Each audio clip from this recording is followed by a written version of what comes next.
तो ये लोग guys, welcome back to my new. आपका भी अगर 5 मार्च से एग्ज़ाम है बिजनेस स्टडी का, तो प्रिपरेशन स्टार्ट करने जा रहे हैं फर्स्ट चैप्टर से।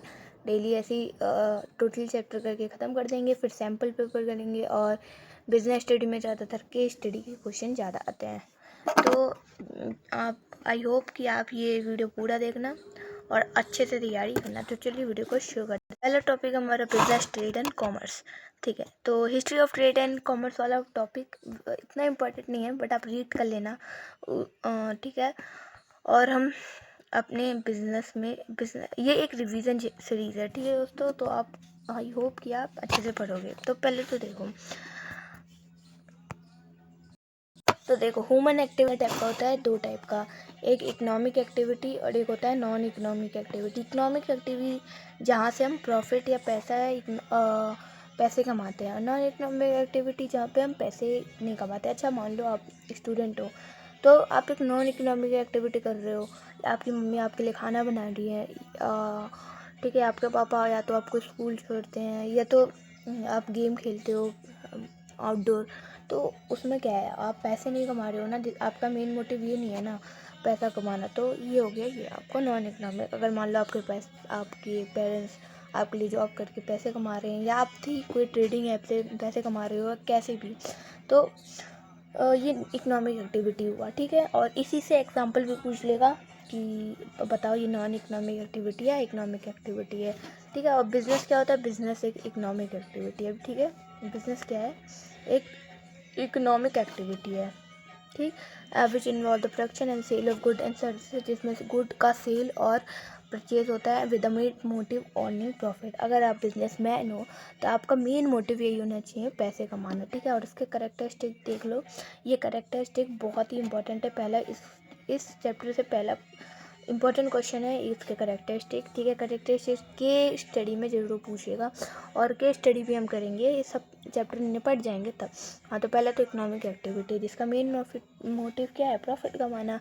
और production procurement of good and services. Business करोगे तो प्रोडक्शन या प्रोक्योर ही करोगे ना गुड, और उसके बाद सेल और एक्सचेंज तो करोगे। ये तो नहीं है कि घर में आप रखे रहो।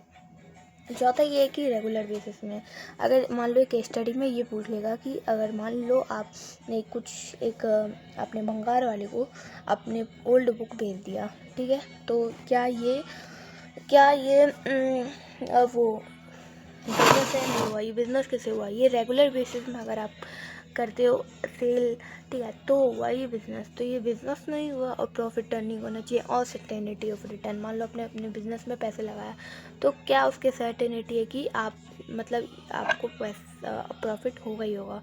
एलिमेंट ऑफ रिस्क, तो ये 3 4 6 7 पॉइंट एलिमेंट ऑफ रिस्क होता ही है भाई बिजनेस में। और ठीक है, और ये इम्पॉर्टेंट है, ये वाला जो ये है ना डिफरेंस, ये इम्पॉर्टेंट है, ठीक है। इम्पॉर्टेंट देखो, आप अपने सराउंडिंग में देखोगे कि यही 3 टाइप के होंगे, या तो बिजनेस, प्रोफेशन, एम्प्लॉयमेंट। या तो देखोगे कोई बिजनेस कर रहा है तो कोई प्रोफेशन में है तो एम्प्लॉयमेंट है। इसके कोई अलावा है तो आप बताओ, ठीक है। जैसे कि प्रोफेशन में CA, IAS ऑफिसर, ये सब आ जाते हैं। एम्प्लॉयमेंट में जो कोई एम्प्लॉय करते हैं ना, कि ड्यूटी में जाते हैं जो बिजनेस में, आप जानते हो बिजनेस। तो हम देखेंगे डिफरेंस। पहला मोड ऑफ एस्टैब्लिशमेंट, ठीक है। ये कभी जैसे मेरा डिसीजन है तब खोल लूँ, इसके लिए मुझे मेंबरशिप या सर्टिफिकेट, ठीक है, और अच्छे से पढ़ाई नॉलेजेबल चाहिए होता है, ये अपॉइंटमेंट लेना पड़ेगा। नेचर ऑफ वर्क, इसमें गुड और सर्विसेज को प्रोवाइड करना है। इसमें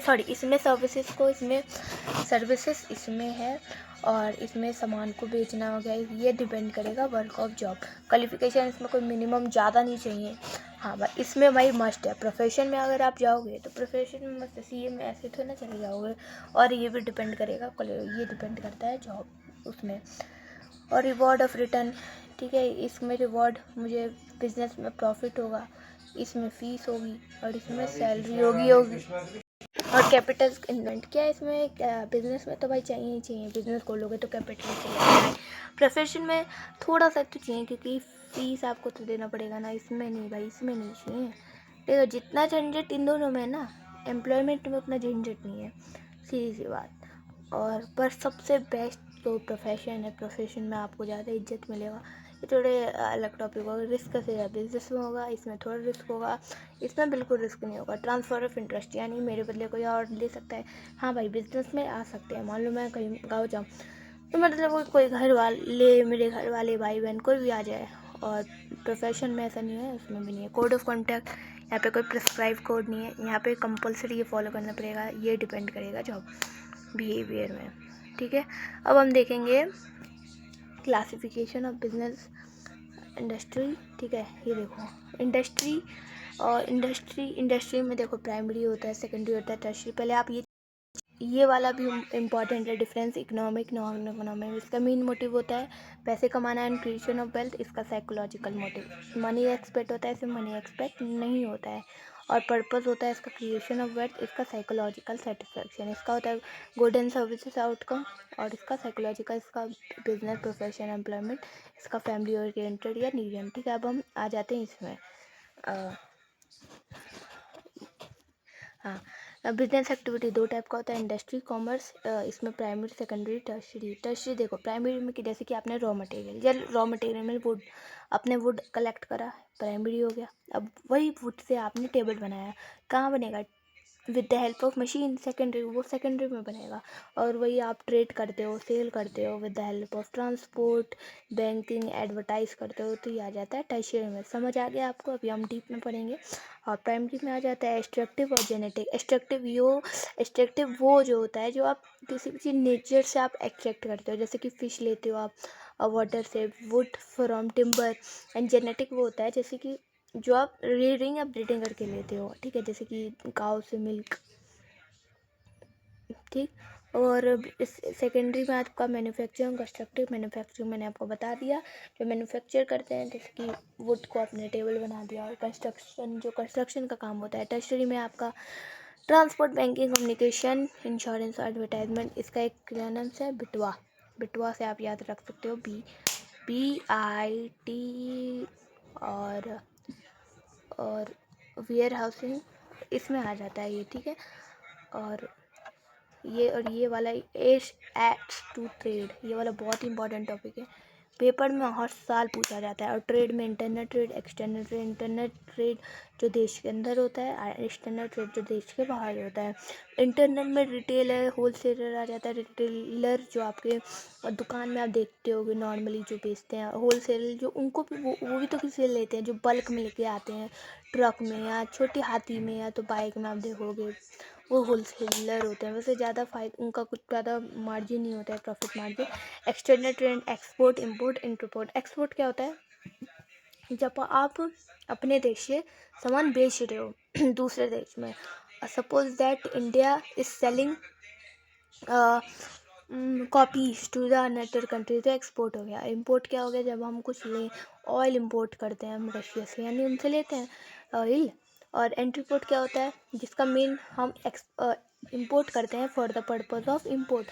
एक्सपोर्ट को समझने के लिए एक बढ़िया वो है, जैसे कि मान लो हमारे जैसे कि इंडिया है, ठीक। इंडिया क्या करता है ना, वो पाकिस्तान और मान लो रशिया है, रशिया क्या करता है? रशिया क्या करता है कि इंडिया से, एक मिनट, मान लो पाकिस्तान को ऑयल चाहिए, ठीक। पाकिस्तान को क्या चाहिए? ऑयल। पाकिस्तान को ऑयल चाहिए, तो ये क्या करता है कि डायरेक्ट नहीं लेता है। हमने एक्सपोर्ट करा रशिया को, रशिया ने पाकिस्तान को इंपोर्ट करा। ये हमसे डायरेक्ट ले नहीं सकता, क्योंकि जानते हो। और तो ये क्या करते हैं? हम इंपोर्ट करते हैं, एक्सपोर्ट फिर for the purpose of import, तो ये होता है एंट्री पोर्ट, ठीक। इसमें सेम कंट्री से नहीं होता है एक्सपोर्ट। चलते हैं अपने नेक्स्ट। प्राइमरी इंडस्ट्री मैंने आपको बताया कि जहाँ पे रॉ मटेरियल होते हैं, इंडस्ट्री जो एक्सट्रैक्ट करते हैं, ठीक। ओ माय गॉड, अच्छे बड़ा और छोटा भी होता है, इतना सही है, हाँ इतना सही है, हाँ। तो और ठीक है।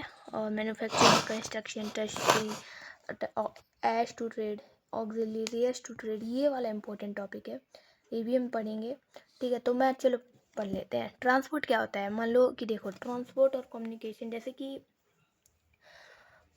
सामान प्रोड्यूस होता है, जैसे कि टी है, sorry T is produce in मान लो आसम, बट इट ये अलग अलग जगह में पाई जाती हैं, है ना। मान लो और कपड़े बनता है मान लो दिल्ली में, तो ये अलग अलग जगह में जा पाती है with the help of transport. तो ये प्रॉब्लम दूर हो जाती है ट्रांसपोर्ट से, कम्युनिकेशन से। बैंकिंग फाइनेंस क्या करता है, हमें लोन देता है। इंश्योरेंस क्या होता है, ये हमें रिस्क से बचाता है। वेयर हाउसिंग क्या करता है, मान लो हमारे फूड को तो ख़राब होने से बचा देता है, ठीक है। अब मान लो मैंने बहुत सारे 100 क्विंटल बना दिया, वेयर हाउसिंग क्या करेगा, उसको स्टोर करके रखेगा। एडवर्टाइजमेंट क्या करेगा, एडवर्टाइजिंग करेगा, लोगों के बारे में जो भी प्रोडक्ट है उसके बारे में बताएगा, तो भी तो लोग ले पाएंगे ना। क्या फ़ायदा फिर अगर मेरे पास सब वो एडवर्टाइजमेंट ना करूँ अपने प्रोडक्ट का। तो कॉमर्स क्या होता है, it refers to the buying and selling of good and services. जब हम बाइंग सेलेक्ट करते हैं गुड एंड सर्विसेज का, उसे हम कहते हैं कॉमर्स। ट्रेड में हमें बताया internet trade, external trade, wholesale trade, ये भी हमने पढ़ लिया है, ठीक। और अब हम देखेंगे ये वाला लास्ट टॉपिक है ऑब्जेक्टिविटी ऑफ बिजनेस मार्केटिंग। पहले तो देखो ऑब्जेक्टिव क्या है, मार्केट स्टैंडिंग, ठीक। मार्केट स्टैंडिंग ये देखो, अगर बिजनेस खोलूँ, अगर मैं खोलूँ तो एक तो रेपुटेशन बनेगा मेरा, इनोवेशन होगा यानी नए नए सामान का इन्वेंशन होगा, ठीक है। प्रोडक्टिविटी होगी यानी कम इनपुट में आप ज़्यादा चीज़ बना पाओगे, कम इनपुट में ज़्यादा चीज़ बना पाओगे आप, ठीक है। हर एक वर्ड को आप समझो।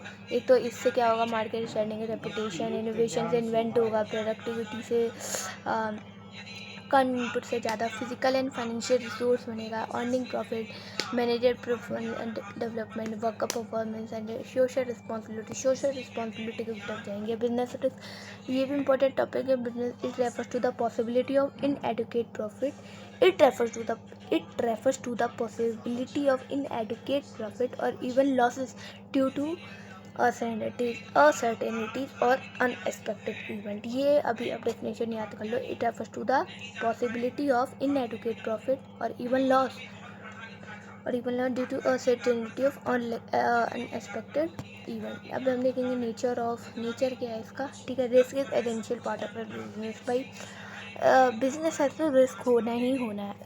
रिस्क कब स्टार्ट हो जाता है, जब आप बिजनेस में पैसे लगा देते हो कि भाई सामान बिके ना, और पहला रिस्क तो वही है ना। तो रिस्क है तो इश्क है। अराइज ड्यू टू अनसर्टेनिटीज़ की वजह से रिस्क आई जाती है। और degree of risk upon the degree of business. अगर आपका बिजनेस है, मान लो बिजनेस का साइज आपका बड़ा है तो रिस्क भी बड़ा होगा, बिजनेस छोटा है तो आपका रिस्क भी छोटा होगा, ठीक। और बिजनेस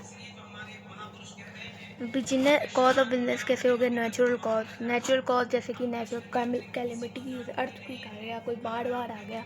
ह्यूमन कॉज जैसे कि मान लो आपका एम्प्लॉयमेंट है, पैसे चुरा लिया उसने, ठीक है। इकोनॉमिक रिसोर्स जैसे कि मान लो चेंज इन फैशन हो गया। अब पहले आप कोई कपड़े ले लो भाई, अब जब पुराने कपड़े आप देखो कि उनका डिमांड कम है, तो ये भी एक कॉज हो गया। अदर कॉज जो भी इन सब में नहीं है गया वो, अगर अब हम पढ़ेंगे सेकंड चैप्टर, ठीक है दोस्तों। अभी इस वीडियो को अगर आपको समझ आया ना तो लाइक और सब्सक्राइब और कमेंट जरूर करना। और केस स्टडी भी हम करेंगे और इम्पोर्टेंट क्वेश्चन भी करेंगे प्लस सैम्पल पेपर ऑल्सो। इस वीडियो को इतना ही, मिलते हैं नेक्स्ट वीडियो में।